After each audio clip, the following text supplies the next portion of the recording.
Hi, Joe Muldowney here, and welcome to another edition of Running Shorts. Today, we are going to talk about the biggest race of our lives. A race that we are all running, and a race that we all want to be the most successful in. Stay tuned. You're going to like this edition of Running Shorts. So thanks for tuning in. A couple of things I'd like you to do or to think about as you watch this video.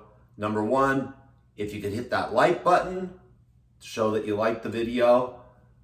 If you want to subscribe to the channel and you have not yet done so, hit that subscribe button. And I'm sure, especially with today's video, I'm sure there's going to be someone who would benefit from watching this video. So if you can, share this video with them.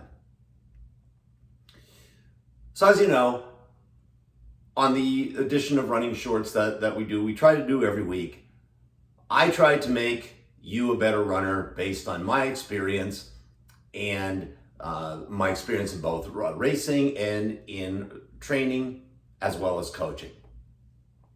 So today, I'm going to give you a little bit of advice based on another area of expertise that I happen to have, and that is the expertise in aging.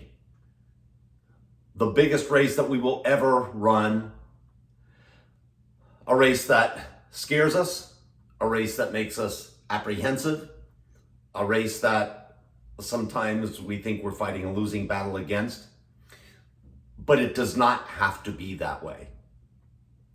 So, whether you are 20, whether you are 80, and you're watching this video, I'm here to tell you that as a runner, you can age gracefully in this sport, but you have to accept certain facts of life, and you have to kind of roll with the punches as you age in the sport of running. Now, there's two things. There's two types of runners that I'd like to talk about. First type is the runner like myself. And I'm guessing there's probably not a whole lot of those runners watching these videos. Because quite frankly, when you become my age and when you've been running for 30, 40, 50 years, you kind of think you know it all. Well, we don't. But if you're one of those people who's watching this, who's been running for a number of years, I guess you're kind of admitting that you don't really know it all. And believe me, I don't know it all. I'm just kind of transferring to you some of the things that I actually do kind of know from my experience. So if you're in category 1 and you've been running for a number of years, your times are getting slower. And it's something that you have to accept. So let's break things off and let's look at that category first. Okay, you've been running a number of years. Maybe you are in your 50s, 60s, 70s, 80s even. And your times are getting slower. You may have peaked out with your best times in your 20s or your 30s or maybe even your early 40s. You've got to accept that.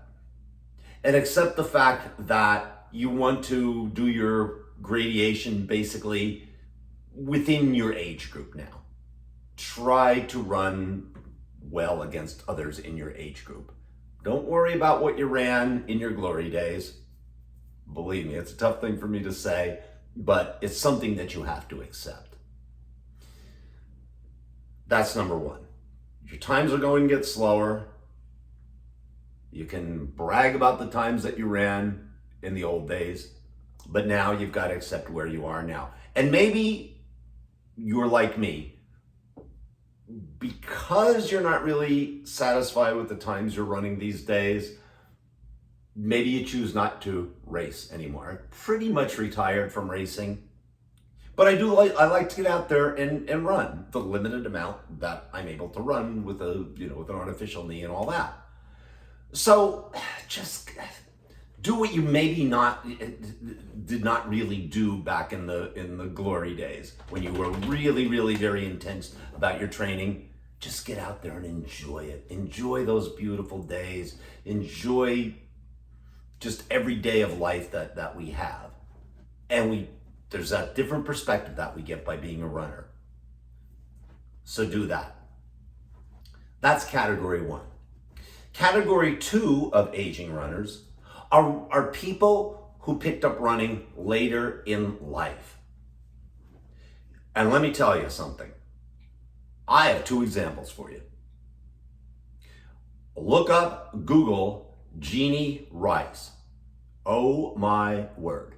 Jeannie Rice is 76 years old. Jeannie Rice just ran the London Marathon a few months back in 3 hours and 33 minutes. That's right, my friends, 3 hours and 33 minutes. Jeannie Rice began running when she was in her late 30s to lose weight. Well, she did a heck of a job, didn't she? 3:33, age 76. No retirement age for running, unless you choose to retire from it. Number 2, a gentleman that I had the honor of meeting at the Berwick Run for the Diamonds, Ed Whitlock. Ed Whitlock sadly passed away a couple years ago at age 86. But at age 80, Ed Whitlock, who also picked up running later in life, ran a marathon in a time of 3 hours and 24 minutes. And I'll repeat that again, 3 hours, 24 minutes, 80 years of age. So my theory, no scientific basis on it, just my theory. If you picked up running later in your life, which probably some of you who are watching this video did, that's a really good thing, because perhaps your best running days are ahead of you. You don't have that accumulation of miles on you like I have, and many others. As you've known, if you watch these videos, I keep a logbook of every mile I've run, since I started this journey. And at last count, maybe about 2 years ago, I had circumnavigated the earth 4.5 times with the amount of miles that I've run. 120 something thousand, but it takes its toll. So if you're a little bit older, if you're in your 30s or 40s, good for you. You've got a lot of good years ahead of you. So this aging thing is very, very manageable. Now, back to category 1, folks like me, you may have to go to more of a hybrid model. And I still keep my miles. I still keep my logbook with miles, but I hybrid my running, cycling, walking, kayaking. Again, it satisfies my obsession, I guess, for miles. And I always, keep the times in there and, try to run or not run anymore, but try to, cycle a little bit faster on my kayak on the lake or the river, whatever. So that's a good strategy for aging runners who maybe can't run the way they used to run. And then again, both categories, goal setting. Goal setting that you want to perhaps run a faster time at a certain distance. Or perhaps when you're getting older that, your times in this new age group are not diminishing as quickly as they did when you were in the other age group. And then there's another factor for getting older, and that is this. Look at virtually any local race that you might see. And oftentimes, people in the 50, 55 to 59, 60 and over are running faster times than people in their 20s. Again, age can slow you down. Age doesn't have to necessarily slow you down. So again, as with everything in this sport, goal setting. Be optimistic about your goal setting, but be realistic about your goal setting. If you're 70 and you started this thing back when you're in your 20s or 30s, you are not going to run as fast as you did back then.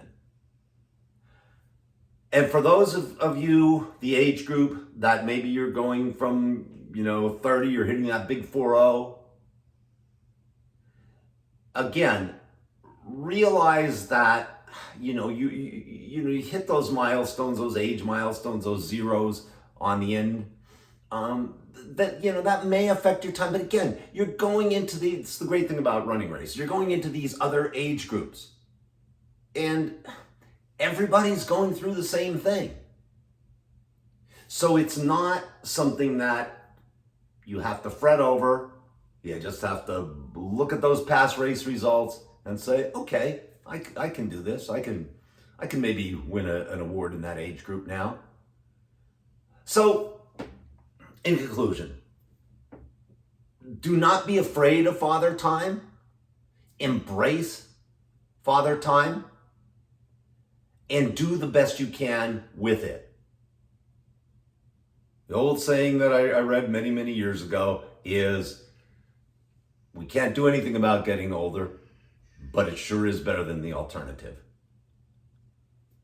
So again, we're still relatively in the early stages of this new year. Be thankful for it. Be thankful that you can get out there and do something. As you get older, tell the stories of the great races that you ran in your youth. But hopefully, you'll still have many chapters to write. And if you do, and when you do, get out there and enjoy each chapter that we are blessed with in this wonderful thing called life. I'll see you again. Joe Muldowney. Get out there on those roads. And I guess my final word to you is get out on those roads and do something, because you'll be thankful for it when you do.